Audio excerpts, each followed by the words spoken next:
Não sei quem sou, que alma tenho. Quando falo com sinceridade, não sei com que sinceridade falo. Sou variamente outro do que um eu que não sei se existe, se é esses outros. Sinto crenças que não tenho, elevam-me ânsias que repudio. A minha perpétua atenção sobre mim perpetuamente me aponta traições da alma a um caráter que talvez eu não tenha, nem ela julga que eu tenho. Sinto-me múltiplo. Sou como um quarto com inúmeros espelhos fantásticos que torcem para reflexões falsas uma única anterior realidade que não está em nenhuma e está em todas. Como o panteísta se sente árvore e até a flor, eu sinto-me vários seres. Sinto-me viver vidas alheias em mim.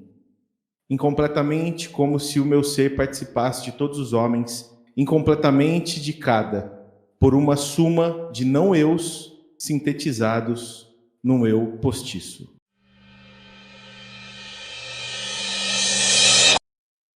E é assim que começamos o nosso Provocando Nós de hoje. Boa noite, eu sou Ricardo Piccoli, também conhecido como Bichão. Estou na companhia dos meus grandes amigos. E começando com boa noite, ele, com a voz mais aveludada deste grupo, Gagu Bombarda. Oi, Gagu, boa noite. Boa noite, bichão. Como é que vai? Tudo certo? Tudo maravilhoso. E um outro boa noite da pessoa mais alegre desse grupo, Igor Bueno, Iguinho. Boa noite, meu caro. Boa noite, bichão. Sílabas tônicas. Vai saber quem é o sílabas tônicas, não é verdade? Amigos. Ai, meu Deus do céu. E ele que tem a sílaba tônica mais forte desse grupo, Lucão. Boa noite pra você. Que gramático você hoje, rapaz. Que beleza. Boa noite, pessoal. Boa noite, audiência do Provocando Nós. Que é enorme e multinacional. Boa noite, Lalau, meu querido amigo com bigode do Salvador Dali. Boa noite, bichão. Boa noite, camaradas. Boa noite, ouvintes. E hoje a gente vai falar um pouquinho sobre honestidade e sinceridade. Roda a vinheta. É só se quiser, depois você tira, porque eu não sei se vai ter vinheta, mas eu acho que poderia ter. Provocando Nós. A corrupção vem sendo apontada desde muito tempo como um dos principais problemas do país. Essa palavra, tão vinculada ao comportamento dos políticos, é de difícil conceituação. Corrompimento, vantagem indevida, ausência de interesse e compromisso com o bem comum são apontados como definições possíveis. Corrupção, então, é corrompimento de quê exatamente? O que define ou limita uma vantagem de forma indevida? O que é o bem comum para que, objetivamente, faltemos com o nosso interesse e o nosso compromisso? Facilmente cairemos em uma discussão sobre honestidade e sinceridade. Honestidade tem origem no latim onus, que remete à dignidade e à honra de uma pessoa. Sinceridade, por sua vez, vem da junção de duas palavras do latim, sine e cera. A versão mais comum para a origem dessa palavra é que em Roma, os escultores desonestos, quando esculpiam uma estátua de mármore com pequenos defeitos, trincas ou pequenas imperfeições no material ou na confecção, usavam uma cera especial para ocultar e esconder essas imperfeições nas estátuas, e de um modo que o comprador não percebesse. Com o tempo, as pessoas compravam essas estátuas, descobriam as imperfeições e descobriam que era uma escultura com cera, e não sincera. Os escultores honestos, então, faziam questão de dizer que suas estátuas eram sine cera, ou seja, perfeitas, sem defeitos escondidos. Hoje em dia, a gente diz que uma pessoa é sincera quando fala realmente o que sente, sem malícia, sem dissimulação e sem esconder nada do outro. E a minha primeira pergunta para vocês, meus amigos, é a seguinte: a sinceridade pode anular a desonestidade? A sinceridade pode perdoar um ato desonesto? Bom, ao meu ver, né, essa é uma pergunta difícil, porém interessante, né, se a sinceridade anula a desonestidade. Eu acho que são dois conceitos, embora próximos, distintos.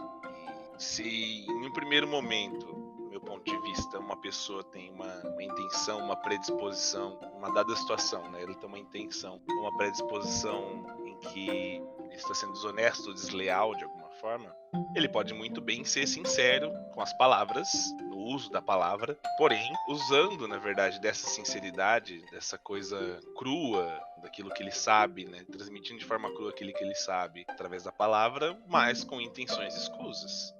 Intenções diferentes, simplesmente uma intenção construtiva, vamos dizer assim. Eu acho que varia muito da situação, mas a sinceridade em si, no uso da palavra, por exemplo, ela não necessariamente corresponde a uma integridade do sujeito ou das intenções do sujeito diante de uma determinada situação. Ele pode muito bem estar sendo sincero com as palavras dele, porém desonesto nas intenções, com o que ele consegue com aquilo, com essa tal sinceridade. Então, eu acredito que não. Sim, eu acredito que a sinceridade ela não anula aí a desonestidade, não cancela ela de forma alguma, tampouco redime a desonestidade, eu diria. Por que não? Por isso que eu falei, na verdade, a intenção ela está ali. A intenção não muda. O que muda são as palavras sinceras, né? O discurso, na verdade, é o que está mais aparente. A intenção ela não está exatamente aparente no discurso que pode ser sincero do sujeito. E aí também entra em jogo o que é aquilo que é sincero para ele. Se a gente retomar, por exemplo, o poema que você leu, Fernando Pessoa, né? Se a gente retomar esse poema, a gente vai perceber que aquilo que é dito não necessariamente corresponde à realidade absoluta, né? À verdade absoluta. Estamos a todo tempo sujeitos aí a uma complexidade do nosso mundo interno, do nosso inconsciente, como você quiser chamar, mas conforme absorvemos as informações dos sentidos, por exemplo, quando vamos relatar algum evento passado, num depoimento, por exemplo, na justiça, vamos depor a respeito de um fato. E nós temos uma versão daquele fato, a nossa verdade, entre aspas. Vou colocar bem entre aspas isso, a nossa verdade. A minha verdade, então, é daquilo que eu vi e de que eu me lembro. Mas a nossa memória, né, acho que todos nós aqui temos alguma consciência disso e acho que os ouvintes também, a nossa memória ela é falha, ela nunca é perfeita. E as nossas intenções pouco tem a ver com isso. Mas assim, a nossa memória ela é falha, então ela é parcial diante daquilo que acontece, até por conta dos limites dos nossos sentidos, do limite da nossa visão, audição, tudo mais, e os limites cognitivos que nós temos, de absorver memórias, né, e de reter elas por determinado tempo, de recobrá-las e tudo mais. Então a gente nunca lembra 100% das coisas que nós vimos, lembramos uma versão reduzida. Dito isso, vou continuar no exemplo de um depoimento à justiça. Diante disso, então, você tem lá as memórias daquilo que você viu, e na hora de relatá-las, o tom em que você usa e a forma como você expressa essa verdade, sem esconder. Às vezes você não está escondendo nada, às vezes você está dizendo exatamente aquilo que você viu, ouviu, etc. Mas a forma como você o faz tem uma outra intenção. Tem uma intenção que ela não é imparcial. Na verdade, sempre temos uma parcialidade. Sempre temos algo, se não declarado e consciente, temos algo inconsciente em jogo. Mas acho que é porque tem uma pegadinha aí na tua fala, né? Porque assim, a gente assume que sinceridade vem desse termo em latim, sem defeito, e a honestidade como uma espécie de autenticidade, né? Acho que é possível você ser honesto com muitos defeitos. Você, de alguma forma, honestamente defender coisas que podem ser até, de certo modo, morais. Porque a honestidade tem a ver com uma atitude diante daquilo que você é. O texto do Fernando Pessoa é super bacana, porque acho que é um texto muito honesto, admitindo ali que ele é um ser múltiplo, ele tem um eu postiço, está sendo muito honesto. E nestes termos, como você disse, que vem do latim, né, pensando que a sinceridade é quando a gente emite uma opinião ali sem nenhum tipo de defeito, como se fosse possível, acho que da maneira como o Lalau falou, chegar próximo a uma espécie de verdade, isso é impossível. É muito complicado ser imparcial. Então, se, de certa maneira, a tentativa de ser sincero, de emitir uma opinião sem nenhum tipo de defeito, pode anular um ato desonesto, ou a desonestidade, né? Alguém que está, de alguma forma, mentindo, não sendo autêntico, eu acredito que não. Mas, assim, como eu disse, uma pergunta muito complicada. Como são dois termos muito parecidos, né? Assim, de alguma forma a gente tende a usar coloquialmente a sinceridade, a honestidade, mais ou menos tentando descrever algo ou alguém que tem, de repente, alguns valores morais ou uma posição defendendo ali algo que é uma verdade, etc. Acho que essa pergunta ela acaba colocando a gente aí num nó. Talvez seja o nosso primeiro grande nó. Quando você me perguntou isso, eu fiquei pensando em criança, desenvolvimento infantil e tal. Na verdade, desde quando você anunciou pra gente, antes da gravação, ali, uns dias antes do tema. Eu pensei porque, assim, eu trabalhei em UBS um tempão, né? Unidade Básica de Saúde no SUS, lá em São Bernardo. Alô, São Bernardo, um abraço. E eu lembro que era uma coisa bem intrigante para os pais quando a criança começava a mentir, fosse na escola, fosse em casa mesmo, vinha de uma preocupação muito grande, crianças pequenas, né? E eu lembro que, apesar de para mim não ser uma nossa, né? Quando a gente estuda desenvolvimento, a gente aprende que isso faz parte do desenvolvimento, né? Em algum momento a criança pode mentir.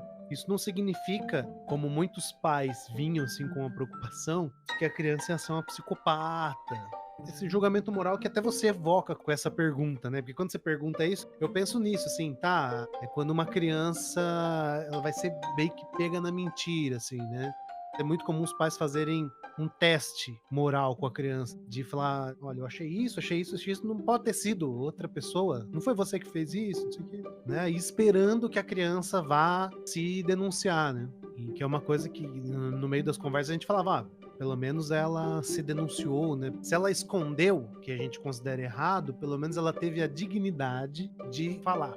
E é uma coisa que a gente, pelo menos eu orientava, assim, né? Psicólogos de todo o Brasil que estão ouvindo esse podcast e podem me julgar, não tem problema. Mas é uma orientação muito comum que eu dava, olha, uma coisa é a criança falar a verdade, legal. Outra coisa é a criança ter feito uma coisa que deve ser repreendida. Que é importante essa distinção, né? Pelo menos nesse momento do desenvolvimento. Por que que a gente espera que algumas crianças comecem a mentir? E isso é porque, pelo menos do ponto de vista psicanalítico, que foi de onde eu escutei isso muito mais do que uma vez, inclusive, quando a criança pequena mente ou ela começa a mentir, é um momento em que ela está testando uma hipótese ou ela teve um insight, né? Pôde perceber que os pais ou esse adulto cuidador tal não são oniscientes, não estão dentro da cabeça dessa criança. E é um pouco isso que é o valor, que me parece que é um valor moral da sinceridade, vamos dizer assim, que é de você, apesar da pessoa não saber o que você fez, e você sabe que a pessoa não sabe, isso dá um valor para você dizer o que realmente aconteceu. Ainda mais se for uma situação prejudicial. E tem uma segunda coisa que eu queria colocar aqui, que talvez vai nos ajudando a pensar, ou atrapalhe mais ainda, não sei. Mas é uma coisa que eu sempre ouvi bastante, um papo meio orientalista, assim, de que os japoneses são um povo muito honesto, que tem uma questão de honra, tem uma diferença, inclusive, na Constituição subjetiva, quanto à nossa Constituição ocidental judaico-cristã e tudo mais. Mas é muito interessante, então um fenômeno muito que para mim é marcante nesse sentido na cultura japonesa, que é esses líderes japoneses, que sejam dono de uma grande empresa, que seja um primeiro-ministro, presidente, não lembro, ou uma liderança política, assim, que essa pessoa ou se suicida ou vai lá e se redime, pede demissão, não sei o quê, quando ela faz alguma coisa que é considerada errada, comete um delito, sei lá. Mas é só depois que ela é descoberta. Eu acho isso bem interessante. Quando você começa falando de corrupção e que tem esse valor, então, se a pessoa fez errado e ela admite, seja diante de provas, mas esse fato me chama atenção, assim, né, de que essas pessoas que são levadas, guiadas por uma honra e não sei o quê, elas só admitem no momento em que elas são pegas, né? É um pouco que eu pensei a partir dessa sua primeira pergunta. Eu acho que é um tema bem espinhoso, porque eu acho que semanticamente falando, ou estruturalmente falando, sinceridade, desonestidade ou honestidade, né, se cruzam de muitas formas. Talvez do ponto de vista ético tenha muita coincidência, do ponto de vista de desenvolvimento moral, conforme o Lucas estava dizendo, e culturalmente também. Eu não sei responder muito bem essa pergunta, mas acredito que existe uma implicação empírica que diferencia um pouco esses dois conceitos, que eu acho que vai ser um trabalho nosso aqui tentar expressar essas diferenças, né? Tentar entender o que seria sinceridade, né? Seria dizer aquilo que eu penso, dizer a minha versão dos fatos, dizer sem filtro, talvez sem filtro ético, seria isso, né? Sem pensar duas vezes, diretamente aquilo que eu experimento, internamente ou externamente, né, como testemunho de algo. Já me parece que a honestidade, acho que eu concordo com o Lalau, talvez tenha esse filtro mais teleológico, pensando na finalidade de algo. Para que serve aquilo? Para que serve um testemunho? Qual que é a minha intenção diante de algo? Quais são as questões, talvez até morais, do meu desejo ou da minha versão, da minha ação, do meu comportamento diante do outro, né? E aí eu me refiro ao outro como tudo aquilo que não sou eu, aquilo que está além de mim. São coisas externas, são outras pessoas, é algo social, algo político, enfim. Mas eu acho que tem muita semelhança entre essas duas estruturas semânticas. Mas me parece que a sinceridade tem um caráter um pouco mais esvaziado do sentido da teleologia, né? Da finalidade do manifesto, daquilo que eu experimento. Então, tentando responder a sua pergunta original, eu acho que não. Justamente porque a sinceridade me parece que não apresenta esse filtro da finalidade. E a desonestidade, ela caminha por uma composição de valor ético talvez um pouco mais carregado, acho que mais presente. Se a desonestidade falta, a sinceridade não me desonera da responsabilidade pela minha desonestidade. Eu quero até fazer um comentário, porque o Iguinho falou de testemunho. Isso me lembrou de Clínica do Testemunho, que é uma clínica da escuta de traumas, pessoas que passaram por situações muito traumáticas. E aqui na América Latina, isso é comumente ligado à questão das ditaduras que a gente teve aqui no século XX na América Latina. Teve ditadura? Teve. Sinceramente, eu tenho que dizer que teve. Todas as ditaduras civis militares, toda aquela questão, né? Mas, assim, quando eu penso nessa questão de ditadura, eu me lembro da Comissão da Verdade, que tinha essa tarefa de repor a verdade dos fatos. E que isso desencadeou essa coisa da clínica do testemunho. Várias instituições fizeram isso, que é de escutar as pessoas que passaram por essas atrocidades, que passaram por tortura, que passaram por perda de familiares, que passaram por perseguição política, às vezes mais dessas coisas ao mesmo tempo. Não só da ditadura de uma maneira social geral, de que todo mundo passou, mas de quem efetivamente sofreu consequências na carne, assim, muito próximas. E tem um debate sobre isso, de que o Brasil, se não me engano, o Brasil é o único país da América Latina que passou por ditaduras que concedeu anistia total e restrita, inclusive para os militares, mesmo os torturadores. Até a gente pode lembrar do episódio do Ustra, né? Não, o episódio não é do Ustra, deixa eu te corrigir. O episódio é do, na época, deputado federal Jair Bolsonaro, hoje excrementíssimo presidente da República, que na votação de impedimento de uma presidente evocou o nome do torturador desta mulher. Independente aqui de matizes políticas partidárias, ele não foi impedido por falar isso. E até vou apimentar um pouquinho o resto dessa sua fala, Lucão. Nesse momento, ele não foi sincero ou ele foi honesto? Porque uma das coisas que mais falam do Jair Bolsonaro, na forma como ele se expressa, é justamente que se vê honestidade naquilo que ele fala.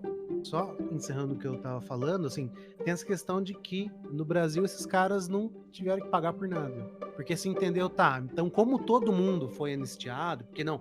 as pessoas que sequestraram o embaixador dos Estados Unidos, que fizeram resistência armada, essas pessoas também foram soltas, não sei o quê. Só que essas pessoas, em geral, elas foram presas.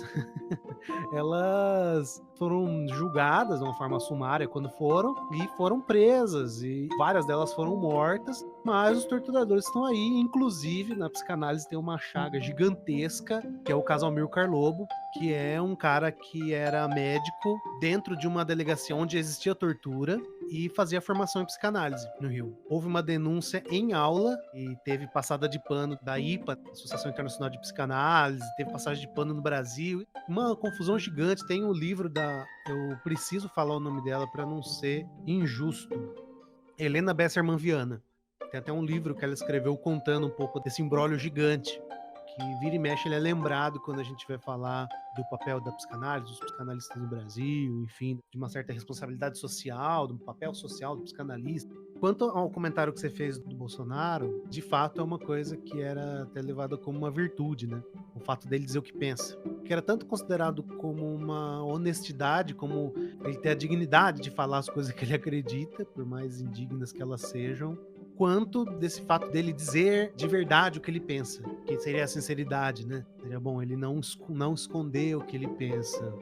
Eu acho que esse dilema é um falso dilema, né? Porque a questão com o Bolsonaro vai muito além se ele diz o que ele realmente acredita, se ele acredita no que diz, mas o julgamento aí vai muito pelo que ele defende, que mentirosamente ou sinceramente é absolutamente questionável, reprovável, desonroso, indigno. Mas ainda assim honesto? É que essa coisa da corrupção superdimensionou essa virtude da honestidade, entendeu? É que você estava falando sobre a fala do Bolsonaro, né? Minha pergunta é, essa fala tem todos esses problemas, mas ainda assim é uma fala honesta? Eu não vou aumentar aquele placar lá que a gente começou aí uns 3 episódios atrás, mas de novo, assim, eu acho que essa pergunta, pra mim, ela tem a ver com essa inflação do valor da honestidade dentro da política, porque pra mim não faz diferença. Se ele faz essa defesa pública desse tipo de coisa, pra mim não interessa. Se ele tá sendo digno com o que ele acredita, se ele tá sendo sincero, o que me interessa é que esse é o tipo de fala que tem consequência, porque essa fala é um ato. Ele falar isso, ele tá fazendo alguma coisa. A gente às vezes faz essa distinção entre falar e fazer, mas na posição que ele tá, falar é fazer. Então, pra mim... Quando recebe um auxílio à moradia e fala que vai comer gente, não é uma sinceridade anulando a desonestidade? Então, mas essa é uma para mim é uma falsa pergunta, porque a questão não é se o que ele tá falando é uma verdade pra ele, é uma verdade dos fatos, entendeu? A questão é o que essa fala faz. O que ele tá fazendo quando ele fala isso? Que é de uma gravidade enorme, que é, do ponto de vista da realidade dos fatos, vamos dizer assim, é uma falsificação. Então me parece que nesse caso específico, essa avaliação, se isso é honesto e se isso é sincero, não faz a menor diferença se a gente consegue perceber a gravidade do que essa fala significa e do que essa fala opera na política, enfim, na nossa realidade.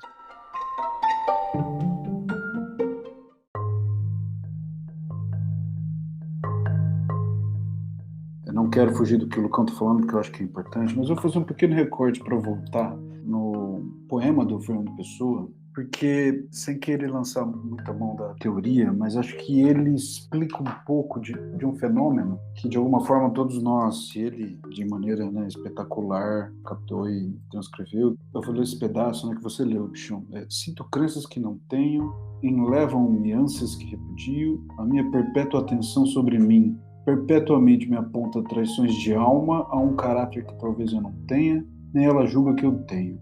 Sinto-me múltiplo, sou como um quarto com inúmeros espelhos fantásticos que torcem para reflexões falsas uma única anterior realidade que não está em nenhuma e está em todas. Antes de você completar seu comentário, eu só queria comentar o título do poema é Não Sei Quem Sou, Que Alma Tenho, e está na Páginas Íntimas e de Autointerpretação, do Fernando Pessoa. O que ele está dizendo assim, né? Acho que há um fenômeno, o Lucão começou a falar de desenvolvimento infantil, a gente se esquece que a mentira ela tem uma função adaptativa muito importante, assim, porque nós somos seres sociais e precisamos, de certa maneira, manter vínculos com todas as ferramentas que nós temos. E muitas vezes a sinceridade, na maneira como a gente vem tratando, ela não é necessariamente a melhor ferramenta para se manter um vínculo social. Até porque, pensem comigo, em determinados grupos, há muitos elementos sociais que todos nós concordamos e validamos. Mas, se a gente tivesse um colega bolsonarista no meio de nós, e nós o amássemos e validássemos a presença dele, a gente, por alguma loucura, quisesse manter essa relação muito próxima, provavelmente nós mentiríamos. A gente lançaria mão de ferramentas para tentar, com muito custo, com certeza, mas para tentar manter este vínculo. Ainda mais se esse vínculo fosse, assim, muito necessário. Supõe uma situação, sei lá, nós estamos vulneráveis, nós estamos numa situação deplorável, que a gente precisa contar com a ajuda um do outro, etc.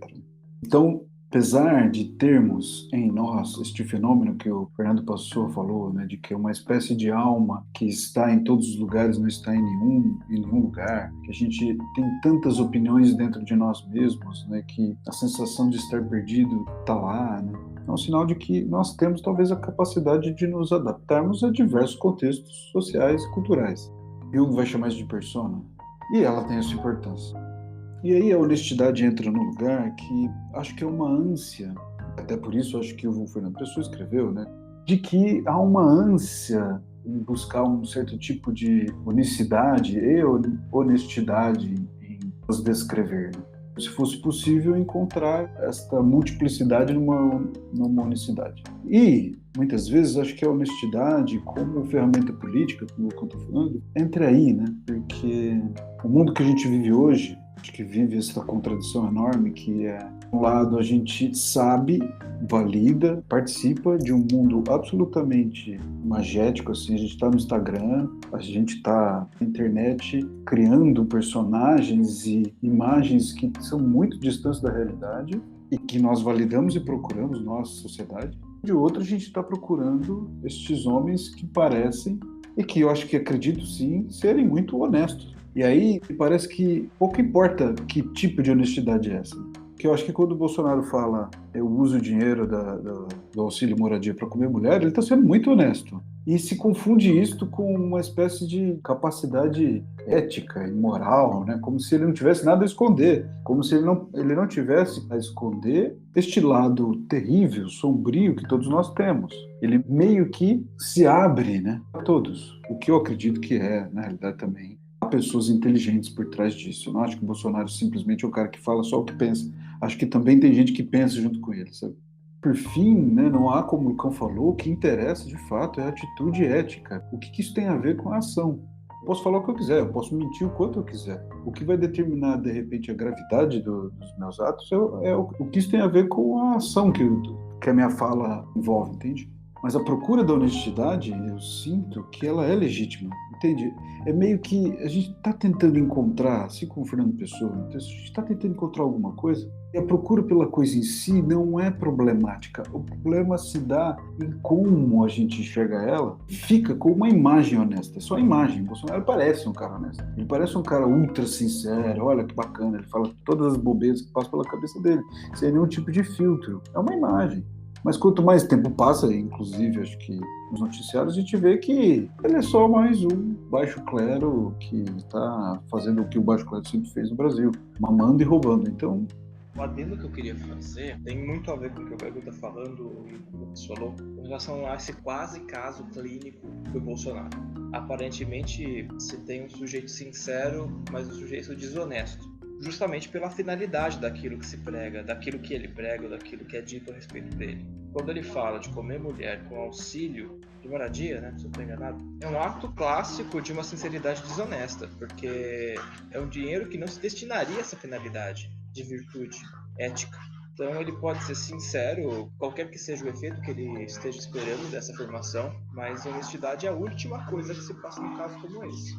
Para mim, honestidade tem a ver com seus fins. Tem uma questão ética muito entrelaçada à honestidade. Usar dinheiro público para outros fins é uma coisa desonesta. Não importa se eu falo que eu fiz isso, continua sendo uma coisa desonesta. Não interessa, como o Lucas falou, lembrei que eu ia falar, a inflação da honestidade.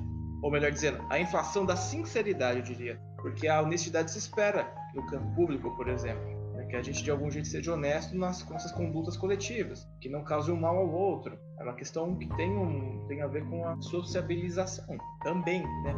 A gente compromete sinceridade para que se tenha um pouco mais de boas relações, talvez. O Gago falou, no sentido adaptativo, então as coisas se distinguem um pouquinho. De acordo, eu acho que quando a gente fala especificamente do exemplo do Bolsonaro, a gente tem ali uma pretensa honestidade, né, aliada a uma sinceridade legítima em alguns discursos, mas daí por trás você tem, como o Lucas falou, eu achei interessante, quando ele fala, por exemplo, ele homenageia o Ustra publicamente, quando ele fala do uso indevido de dinheiro público, ali é um ato de uma pessoa pública, uma pessoa conhecida, e esse ato ele gera outras consequências. E juntando também a fala do Gagu, que ele traz assim sobre a intenção de um determinado discurso, e o Igor agora complementou isso.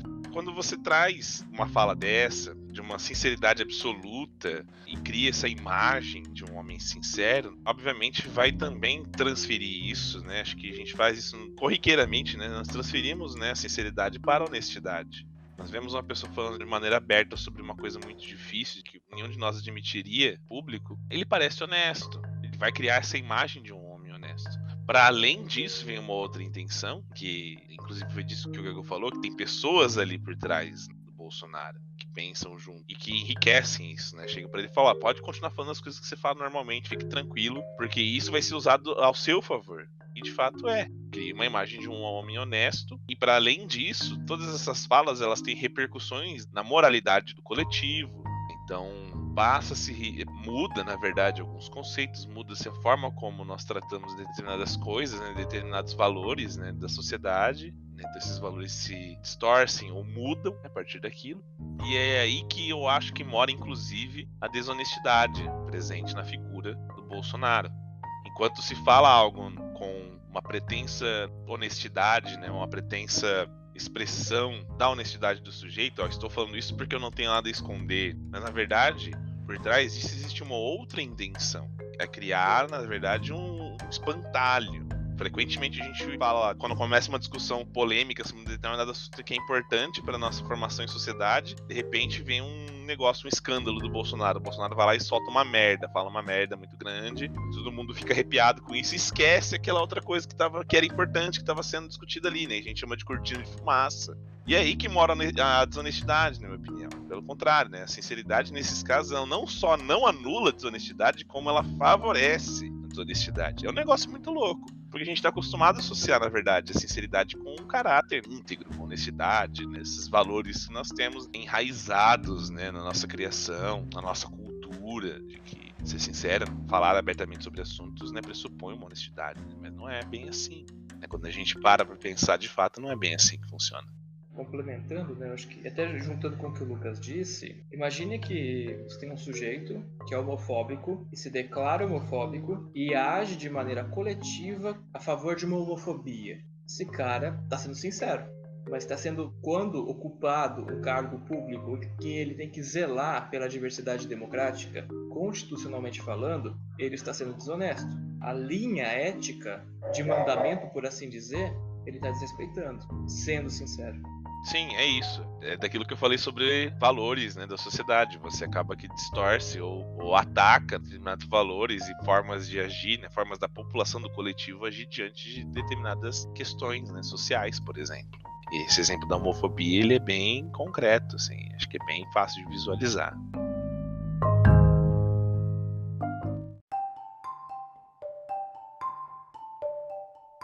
Deixa eu colocar um pouco mais de sal aqui na nossa conversa. Eu vou invocar aqui um outro personagem público aí, que é um professor da Duke University chamado Dan Ariely. Ele é um pesquisador, ele é grego e vive nos Estados Unidos já há algum tempo, e ele estuda bastante a desonestidade. Inclusive tem um livro dele que se chama, no Brasil, A Mais Pura Verdade sobre a Desonestidade. E ele mostra nos estudos dele que os aspectos não racionais têm uma maior influência no comportamento individual em relação à honestidade, e que o comportamento desonesto dos indivíduos é fomentado por um conflito de interesse. O que isso significa? Que uma situação de conflito, por exemplo, em uma simples escolha, as pessoas podem ser tentadas a trapacear em seu benefício, mas dentro de uma margem de manobra. Existe um limite aceitável do quão desonesto eu posso ser. E esse benefício ele pode ser tanto em prol de si mesmo, quanto em prol dos outros. Mas a gente estava falando há pouco, antes de vocês comentarem, né? A gente estava falando muito sobre essa questão da corrupção ser uma falta de interesse com o bem comum, digamos assim. E, pegando também o título do livro do Dan Ariely, eu queria que vocês me dissessem, e dissessem assim, com firmeza, qual é a relação da verdade com a honestidade e com a sinceridade? Bom, sobre aquilo que eu estava falando no começo da nossa discussão, de como a verdade enquanto construto, vamos dizer assim, ela não é absoluta. Existe o fato, existe o acontecimento concreto, real, e existe a interpretação dos fatos. Então, assim, a nossa verdade não é absoluta, nunca. Ela é uma aproximação do fato. Na verdade, ela tem essa relação com a sinceridade e a honestidade limitada. Quer dizer, ela é absoluta por um lado, né? Internamente acreditamos naquilo que nós sabemos, dos fatos que presenciamos, e relatamos isso, relembramos isso, conversamos a respeito disso, etc. e tal.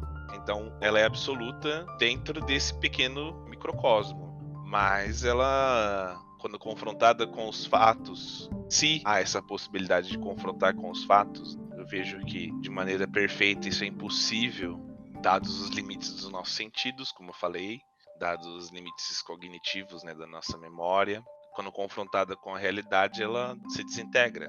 Essa relação da nossa verdade com o nosso discurso, com a nossa honestidade, sinceridade. Então, a princípio, eu digo assim, que quando você pergunta qual a relação da verdade com a sinceridade e honestidade, se você diz sobre a verdade absoluta, ela não existe. Essa relação não existe. Afinal de contas, os fatos nunca são absorvidos de maneira íntegra, perfeita pelos nossos sentidos e pela nossa cognição. Então temos a nossa verdade, e essa sim, ela tem uma relação direta com nossa sinceridade e honestidade, diante daquilo, né, que a gente discursa, diante das nossas intenções, da nossa parcialidade. E aí, já que você tá jogando sal e pimenta nas coisas, eu também vou jogar.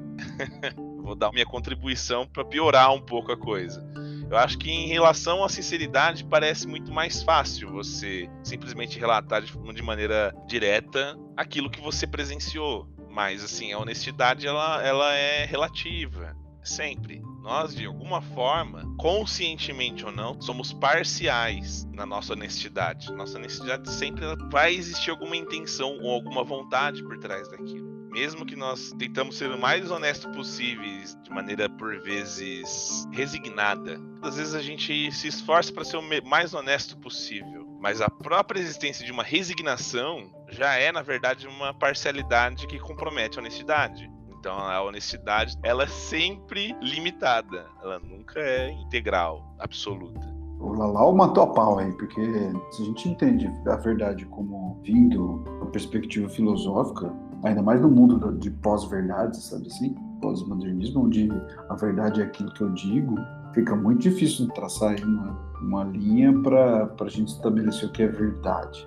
Volta ao poema do Fernando Pessoa. Quando a gente assume que a personalidade é uma experiência múltipla, enquanto a gente procura um certo tipo de autenticidade e unicidade, a gente encontra embates terríveis, diversas contradições. A experiência de uma análise acho que revela principalmente isso. A gente vai encontrando contradições dentro de nós, ainda mais assim, se a gente abre um pouquinho o escopo e olha para o mundo é uma natureza contraditória imensa.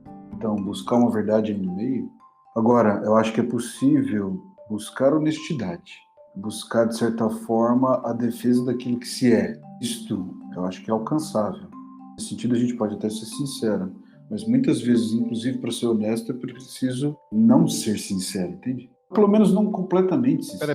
Peraí. É possível ser honesto sem ser sincero. É isso que você está dizendo. Pensa comigo o raciocínio. Quando a gente coloca relações humanas nesta relação de honestidade, se a gente parte do ponto de vista só da análise racional, a gente vai se embananar pra caramba. É conceito atrás de conceito.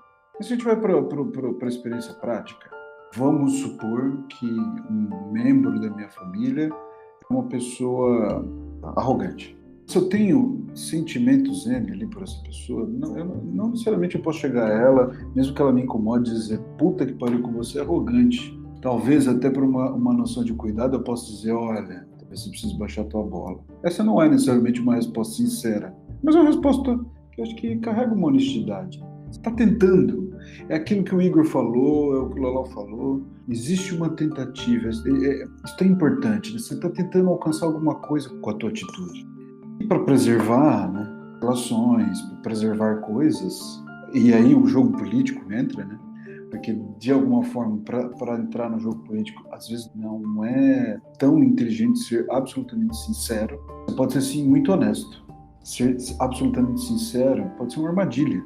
Porque emitir demais a tua opinião, se vulnerabilizar demais com a tua colocação, pode ser, sim, uma armadilha. Então, você pode ser, sim, muito honesto contigo, autêntico, procurar ter uma ética, etc.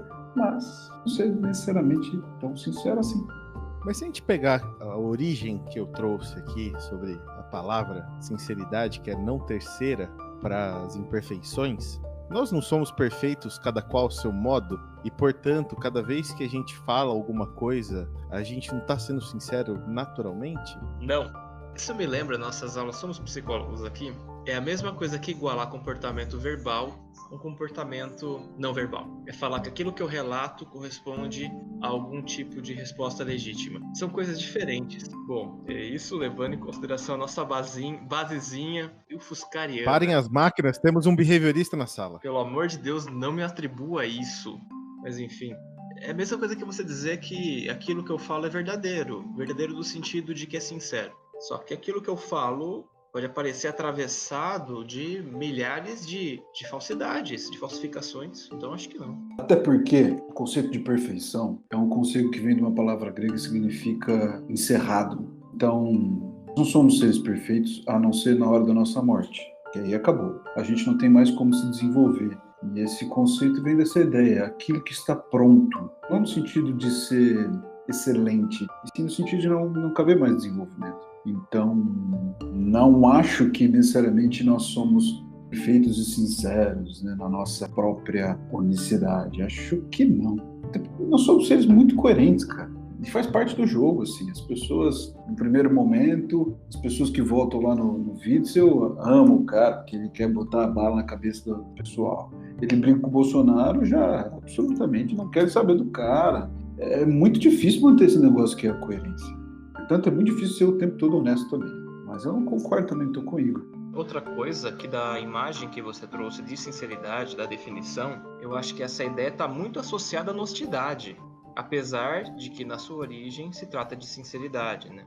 Me esclareça, por favor, qual era o termo. Quando você tinha uma imperfeição, você colocava cera para parecer perfeito e a pessoa não ver que existe alguma falha. Isso me soa muito mais como uma coisa desonesta, né? Porque eu vendi para alguém tentando convencê-lo de que aquilo não tinha imperfeição. Olha só como é interessante. É nem sincero e nem honesto, porque é uma declaração de que aquilo é perfeito, mas não é. E eu tenho a intenção de passar para alguém a ideia de que aquilo está perfeitamente acabado. Não cabe as duas coisas. Então, nesse sentido do exemplo, eu acho que a desonestidade está muito associada a essa coisa do não sincero. A gente está falando, acho que, de outras camadas semânticas ou repartições semânticas. Chegou num ponto de discernimento um pouco diferente, talvez. Talvez eu viaje assim muito.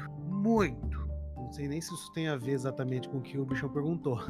É um episódio cretino, né? Porque todas as perguntas são cretinas até agora. E as nossas respostas não fogem muito. Mas eu acho que quando a gente coloca intenção, ou em outras palavras, quando a gente coloca estratégia nesse papo, me parece que as coisas dão uma bagunçada.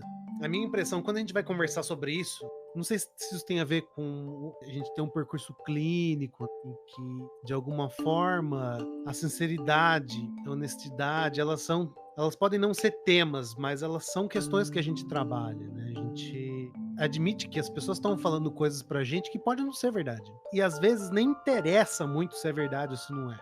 Quando o Freud fala de realidade psíquica, por exemplo, né? Então eu não quero saber se o que o cara tá falando é factual, mas eu quero entender o que tem por trás disso em termos de afetos, de motivações, de recalques. Então, pra mim, parece que às vezes quando a gente vai falar da verdade, honestidade, de sinceridade, às vezes me lembra uma certa ingenuidade. E me lembra, já que o bichão citou Cazuza, me lembra uma frase que foi a primeira frase que eu pensei quando o bichão falou do tema, que é um verso que é: mentiras sinceras me interessam. E o que esse verso me faz pensar, assim? Por exemplo, no marketing, você tem um acordo tácito de que o que está sendo mostrado para você não precisa ser igual à realidade. Qualquer um que foi no McDonald's sabe do que eu tô falando. É um jogo muito mais de afetar quem se interessa por aquela mentira, por aquela fantasia, do que de convencer a todos, né? Propaganda eleitoral tem um pouco disso também, né? É mais uma captação de público, você trazer para você quem já acredita naquilo, quem se interessa por essa mentira sincera, do que exatamente você argumentar, do que chegar a uma verdade, do que convencer da verdade. É o papo de falar para convertidos, assim. O marketing tem um pouco essa pegada, né? E mesmo os convertidos que não se sabem convertidos.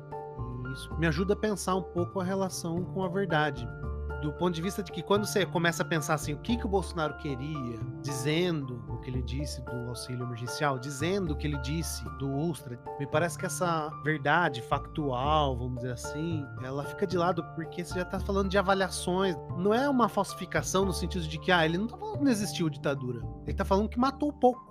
E mesmo quando não é verdade, quando ele não consegue comprovar, a questão da cloroquina. Então, quando você coloca intenção, quando não é simplesmente uma questão de...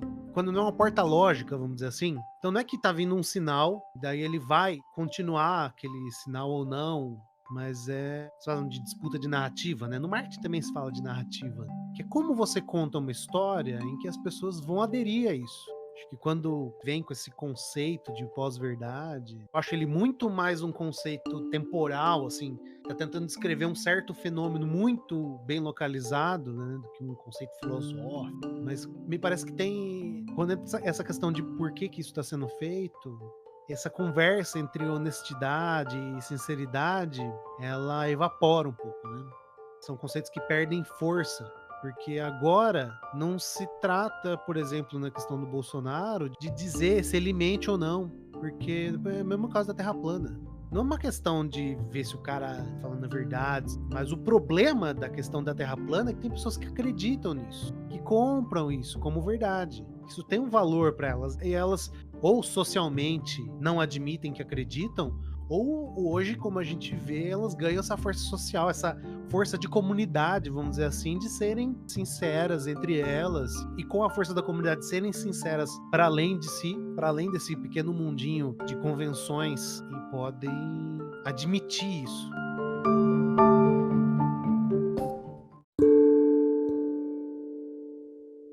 Sua fala me fez refletir bastante. Adiciono talvez uma camada à nossa conversa, que seria os termos sinceridade e honestidade não precisariam necessariamente serem aplicados quando nós estamos falando de algo mais consciente, talvez. Porque se for algo não consciente, e quando existe uma análise de discurso que despreza a intenção, como você está falando, e com toda razão, esses conceitos ficam vazios diante de uma análise colocada em outros termos. Mas talvez essas duas expressões que a gente está debatendo hoje precisem passar por um processo reflexivo. No caso da sinceridade, talvez um ar reflexivo, por assim dizer, né? No sentido de você declarar aquilo que lhe parece consciente apenas, sem um crivo de crítica, uma coisa meio burro abaixo, né? A gravidade vai fazer seu papel, as coisas simplesmente vão ser relatadas.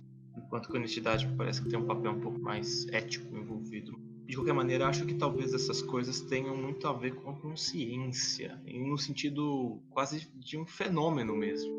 Acho que na clínica você pode ter um paciente bastante sincero no sentido do cara falar o que ele bem entender. É até desejável que ele seja sincero. Só que eu fico pensando em certos casos da honestidade daquele discurso com relação a algo. Por exemplo, com relação ao desejo, com relação a alguma inclinação do inconsciente diante daquilo que se diz conscientemente. Enfim, eu estou divagando bastante porque eu acho que tem um pouco desse papel da consciência envolvida nisso. Nesses dois termos que a gente está dizendo. Quando não tem, parece que é um pouco mais vazio. Ou então, de colocar um pouco mais de pimenta, talvez a honestidade, ela precisa de uma referência. Eu disse isso, acho que talvez anteriormente, né, no sentido ético e moral. E acho que talvez até no sentido clínico, a honestidade como uma referência, talvez a própria inconsciente, se a gente pensar no paciente. Será que aquele paciente, sendo sincero, ele está de acordo, por exemplo, com os seus desejos mais sombrios, perversos muitas vezes, mais psicopáticos, por assim dizer? Talvez um cara narcisista, que seja um sociopata, por exemplo. Ele não vai ter consciência da sua desonestidade, talvez, com relação ao próprio inconsciente. Então, me parece que embaralha mais a coisa mesmo. Mas eu penso que talvez tenha uma relação com a consciência um pouco dessas duas coisas, né? De estar ciente de algo. Isso é uma pergunta de ignorante, mas já que você trouxe essa perspectiva clínica, eu vou fazer recalque. Pode ser falta de sinceridade ou excesso de honestidade consigo próprio? Nenhum dos dois. Assim, é como o Lucas falou, o recalque está numa categoria de análise que não implica esses dois termos. Ele simplesmente acontece, ele é inconsciente, ele é uma defesa, ele atua no sujeito, ele até como um processo, ele configura quem é o sujeito, como seu desejo desviado, quando ele é represado, a partir do recalque acontece em outras expressões. Então, não dá para dizer nada disso, por isso que eu falei da consciência. Talvez tenha que ter uma centelha de consciência para falar em sinceridade e em honestidade, necessariamente. E talvez a honestidade em relação a algo, que pode ser parcialmente consciente ou muito consciente. Talvez essa coisa do discurso do Bolsonaro seja realmente vazio pensar do ponto de vista de uma ciência política ou até mesmo psicanalítica. Se ele é sincero, se ele é honesto. A gente tem que pensar como um fenômeno que age talvez por si só, um fenômeno talvez mais puro de uma intencionalidade, como o Lucas disse. Não interessa, o que importa são os resultados, são os produtos desse discurso. de uma psicologia de massa, e assim por diante. Aí a retórica da sinceridade entra, ou até da honestidade no caso. Mas como fenômeno a gente não deve cair muito nisso, realmente fica uma coisa um pouco vazia, difícil de você alcançar algo do ponto de vista mental, né? A gente sempre se baseia de alguma forma em algum fenômeno que pode ser objetificado, que seja o discurso, esse algo que pode ser um objeto de análise. É mais pensar no processo interior, como aquele sujeito refletiu aquilo, o que ele queria dizer. Isso é realmente possível. Mas daí falando especificamente, Iguinho, sobre o recalque, de como ele ocorre, ele contribui aí com a personalidade, na constituição do sujeito. A gente poderia dizer então que talvez o recalque por si não entra na matemática aí da honestidade, nesse sentido de o recalque ser uma desonestidade ou não. Mas se ele contribui para a constituição dos valores do sujeito, das intenções do sujeito, da personalidade dele, ele não seria então, nesse caso, um fator determinante da intenção e logo fundamental na forma como a honestidade daquele indivíduo, na honestidade é o conceito que a gente vem trabalhando até agora, mas ele não contribui então de como a honestidade do sujeito se expressa. Eu fico pensando nisso. Na verdade, não dá para dizer diretamente que recalque é uma desonestidade do sujeito consigo mesmo ou não. Mas então, a gente pode afirmar com alguma propriedade que ele, então, na verdade, vai contribuir diretamente na forma como a honestidade desse indivíduo se expressa. Você concorda comigo? Acho que faz sentido, mas pensando no recalque no sentido da análise, né? No sentido da análise de um fenômeno que acontece aqui e agora. Por exemplo, o Jung ele pensa a neurose como uma crise moral, um ponto crítico moral, que aí o recalque seria uma espécie de consequência, algo que eu não posso tolerar. Então, moralmente eu não tolero algo. E aí é que tá, né? O que leva uma pessoa a não tolerar algo? O Lucas falou de um exemplo mais oriental, quando fala do sujeito corrupto, por exemplo, que quando ele é desmascarado, o que ocorre normalmente numa cultura oriental é a vergonha, o sentimento de vergonha. E aqui é a culpa, né? Aqui é a culpa. São prevalências, né? Essas coisas acontecem, mas prevalentemente aqui mais culpa, o que implica na possibilidade de reparação, o que é importante. Só que a vergonha não tem reparação, é permanente, é bem bruta. Só um adendo. Essa reparação não é justamente você ser sincero? Ou pelo menos passa por isso? Não. Acho que a reparação tem mais a ver com a responsabilização. E talvez a sinceridade passa pela responsabilização, mas não necessariamente. Posso ser sincero e não me arrepender daquilo. Mas na vergonha eu acho que você pode até dizer, eu fiz isso. Eu fraudei uma empresa. Numa cultura de vergonha, você é meio que, não linchado, né? É você mesmo que se coloca nessa praça pública, no sentido de exposição. O que determina aquilo que eu me envergonho tem a ver com o que é aceito pelo outro. É como o outro apoia aquilo que eu faço ou aquilo que eu digo. Corrupção tem um pouco disso. Eu contornar a norma incorre num certo desvio. Então eu penso que aquilo que é recalcado pode ter numa origem, sim, essa questão do que é aprovado e do que não é aprovado. E aí eu acho que deve entrar um pouquinho a questão da sinceridade. Do que eu posso ser sincero ou não. É complicado falar em intenção, ou melhor, posso falar em desejo. Se aquele meu desejo pode ser corroborado pelo social ou não. Então tem uma coisa um pouco entrelaçada no processo, talvez, do recalque. É a relação do eu, sujeito, do ego, com o outro. Perfeito, de acordo.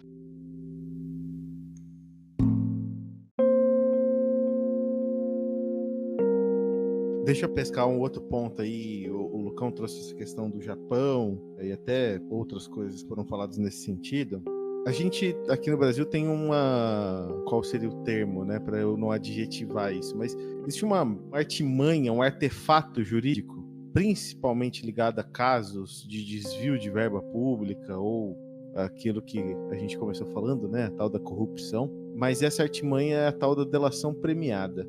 E já que a gente está falando sobre sinceridade e honestidade, eu queria perguntar para vocês se a delação premiada é a forma que juridicamente se encontrou de valorizar a sinceridade em detrimento da honestidade. Na verdade, eu acho que essa coisa da delação premiada, em tese, pelo menos, conta com essas duas coisas. Conta com a sinceridade, isso com certeza, que a delação premiada pressupõe que a pessoa vai dizer algo e aquilo tem que ser respaldado pela realidade, não apenas por convicções, mas fatos. mas talvez não apele tanto para honestidade, porque por mais que possa ser considerado como uma chance de uma honestidade retroativa. Parece aquela história da clínica psicanalítica em Hollywood. Tipo, quando a pessoa acessa aquilo que ela precisa acessar, que é fundamental, ela se descobre uma outra pessoa e tudo que foi pregresso naquele momento se conserta.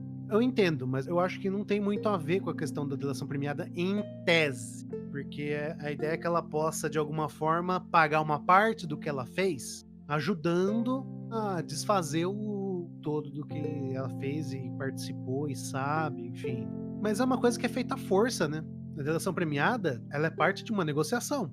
E é uma negociação em que, assim, você conta meio com aquele dilema do prisioneiro, né? Quem delatar primeiro vai ter abatido a sua pena, por exemplo. Ou, olha, nós temos dados o bastante para te pegar por isso e a pena vai ser tanto. Mas se você colaborar, você vai ser condenado por mais coisas, mas vai ter a pena reduzida. Tem uma negociação que não é super apolínea.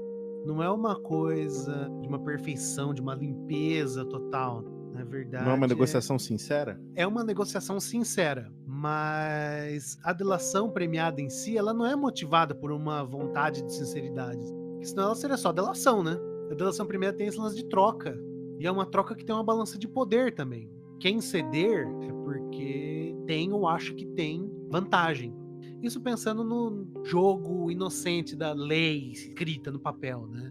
Mas o que a gente viu, por exemplo, na Lava Jato, e vai ficando cada vez mais evidente, é que a delação premiada era usada como uma forma de coerção política, que é para fora da delação exatamente, né? Ela foi usada como uma arma política. Entra um pouco nessa coisa da honestidade, da corrupção, não sei o quê, desses valores muito superestimados. Então, não, ó, a pessoa está fazendo uma delação premiada, ela está denunciando aqui, então ela está falando a verdade, porque ela está fazendo a denúncia. E aí você vai vendo as pessoas serem soltas, pegando umas penas ridículas. Por exemplo, a delação do Palocci. Foi uma delação que foi solta próximo de eleições, com um prejuízo político grande. Já vinha o PT completamente desgastado e veio um balde de água fria no meio do negócio. E agora o que você vai descobrindo aos poucos é que era falso. De que era uma coisa plantada, que carece de fatos. Então, assim, parece que perde peso essa questão de honestidade, de sinceridade, quando você consegue, de alguma forma, situar um conjunto de forças, se não um jogo, porque ele não é um jogo com regras muito bem estabelecidas, mas que tem uma disputa de poder, tem uma série de disputas, inclusive da verdade, seja uma verdade que dure o quanto ela precisar durar, seja verdade para quem ela precise ser, né? Mas eu não diria, assim, depois da Lava Jato, qualquer conversa sobre delação premiada tem que olhar de uma forma muito cética para essa pergunta que você fez, por exemplo. Antes de mais nada, se for falar de delação premiada no Brasil, a gente teria que fazer, bem dizer, uma análise de conjuntura, que não cabe hoje aqui. Mas acho que também um outro ponto, antes de entrar um pouco mais no assunto, né? Acho que é importante a gente lembrar o seguinte: delação premiada, ela é na verdade uma extensão diferenciada de um recurso que já existe no meio jurídico, como o Lucão bem lembrou, que é de uma coerção de uma parte envolvida num determinado delito. Isso já é algo praticado pela justiça, não é de hoje, nem aqui exclusivo do Brasil. Dito isso, eu concordo com o Lucão sobre a complexidade que é falar de sinceridade e honestidade num exemplo específico como esse. Justamente porque só o fato da delação premiada ser uma coisa super icônica já, né, já tá assim, inserida na nossa cultura cotidiana, ilustra justamente a exacerbação do poder jurídico na nossa sociedade brasileira, né? O poder jurídico tem capacidade de montar e desmontar coisas grandiosas rapidamente na nossa conjuntura. Isso ilustra, na verdade, o quanto que o judiciário tem cada vez mais poder, diga-se de passagem. E o quanto que a integridade, a corrupção, esse construto, esse monstro no nosso inconsciente, a corrupção, são importantes, são relevantes e tudo gira em torno disso. Mas daí, quando a gente fala especificamente de delação premiada, primeiro há de se pensar quais são as intenções daquela delação ser oferecida. Alguns casos nem são levados às últimas consequências, eles são simplesmente arquivados. Muitos casos de governadores do estado de São Paulo aí, vocês podem citar à vontade. os casos que realmente surgem nessa delação, existe o interesse que aquilo venha das últimas consequências, como eu falei. Existe o interesse em uma condenação, em comprovar um delito, mesmo que ele de fato não tenha acontecido. Nunca falou, né? Tem delações que surgiram que agora se vê que não foram sinceras, não foram absolutamente sinceras, pelo contrário, carregadas aí de distorções dos fatos.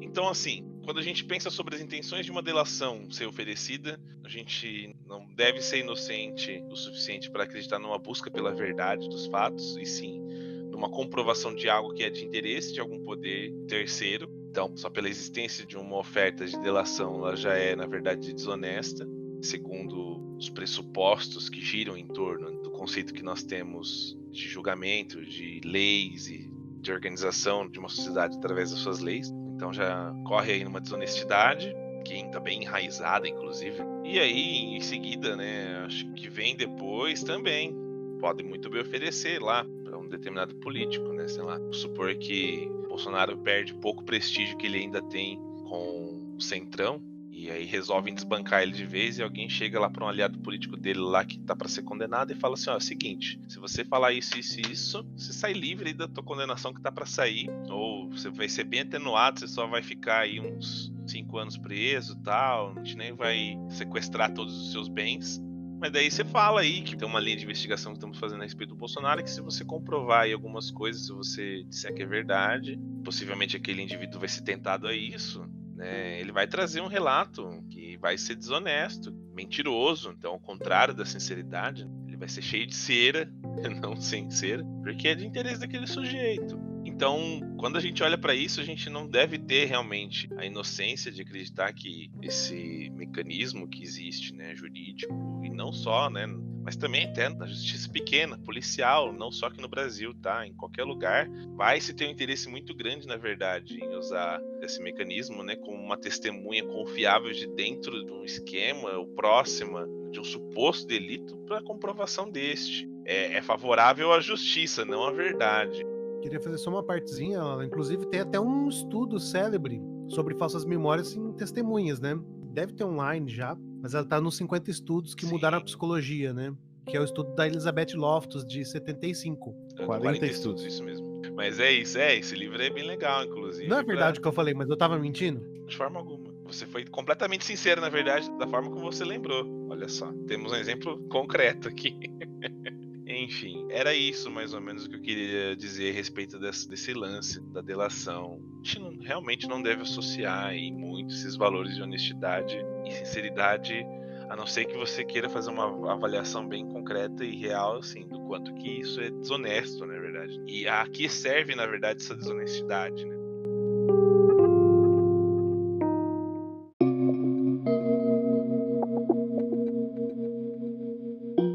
Sem mais delongas, exclamação, vamos então à nossa pergunta criativa. Antes da gente ir, eu só queria dar um recado, uma sugestão para quem gostar do tema, né, sobre sinceridade, honestidade, sobre as verdades absolutas e a verdade que é nossa construção de verdade nos fatos. Tem um filme bem bacana, sou muito fã, inclusive, desse filme, assim, é um dos meus favoritos, que chama Big Fish, ou Peixe Grande e Suas Histórias Maravilhosas. É um filme de 2003, baseado em um livro do nome similar, do Daniel Wallace. É um filme dirigido pelo Tim Burton, com um elenco bem bacana. Conta uma história, na verdade, de um senhor já de idade, fim da vida, e da relação dele com o filho, das histórias que ele conta, que são absurdas, assim, o filho não acredita nas histórias, né? Acha o pai um grande mentiroso, etc. Tem uma impressão bem negativa, né, desse pai por conta disso, das mentiras.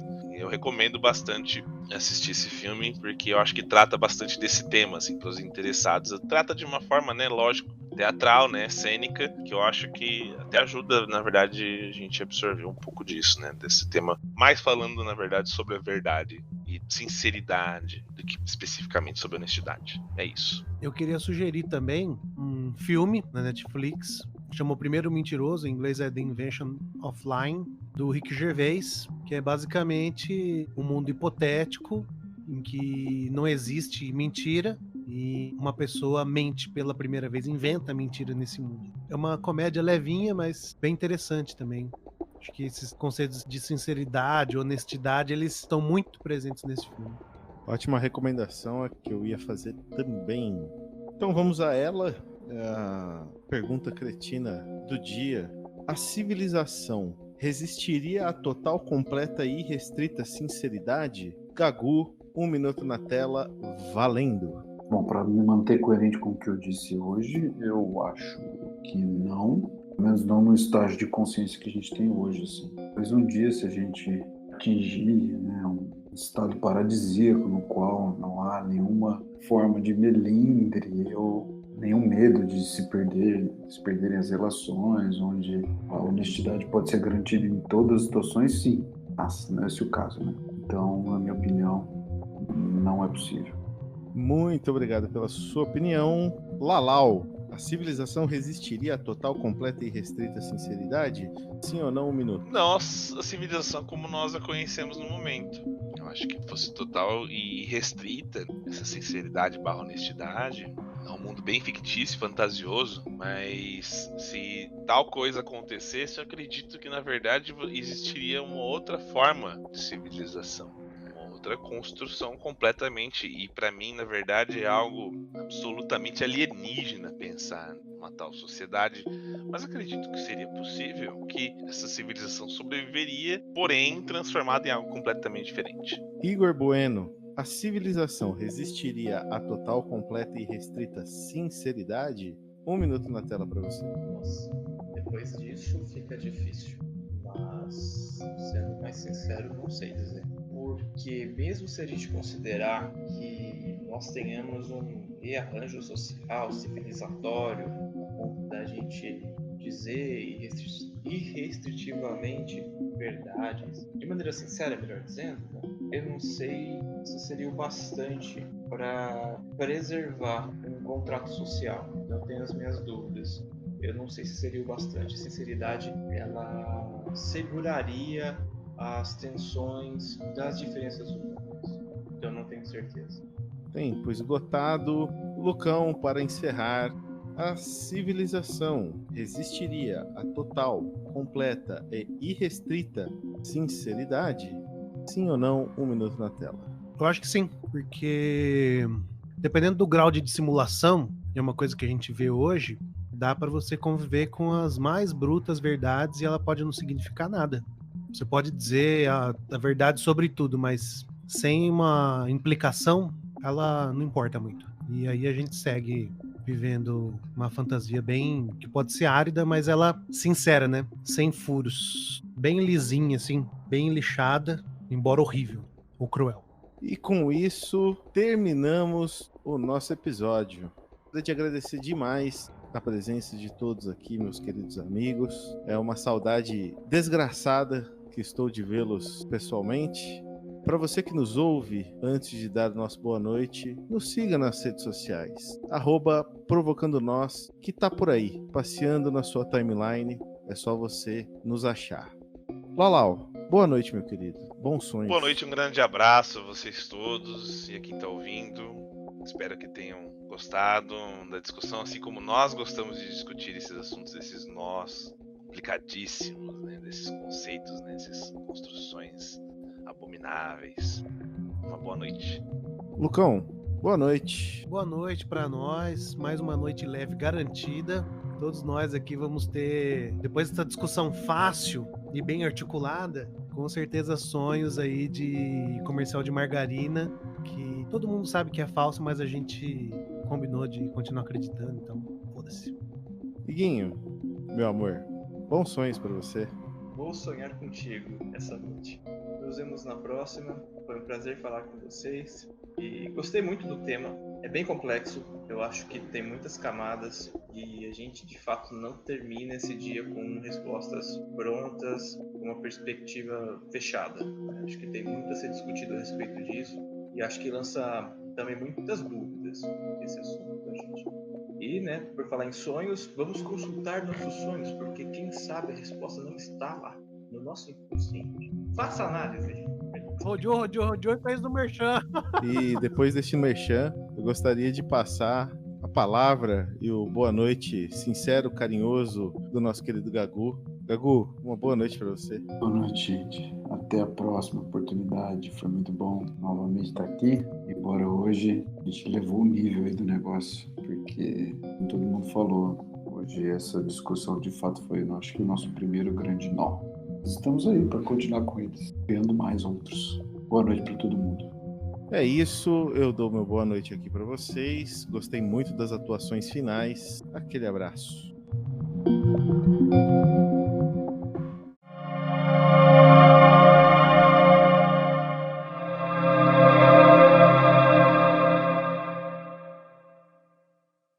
Episódio sadomasoquista. Nossa, finalmente que eu tô. Rapaz, que chapuletada, velho. Eu tô Rapaz. até agora meio desnorteado. Difícil. Porra.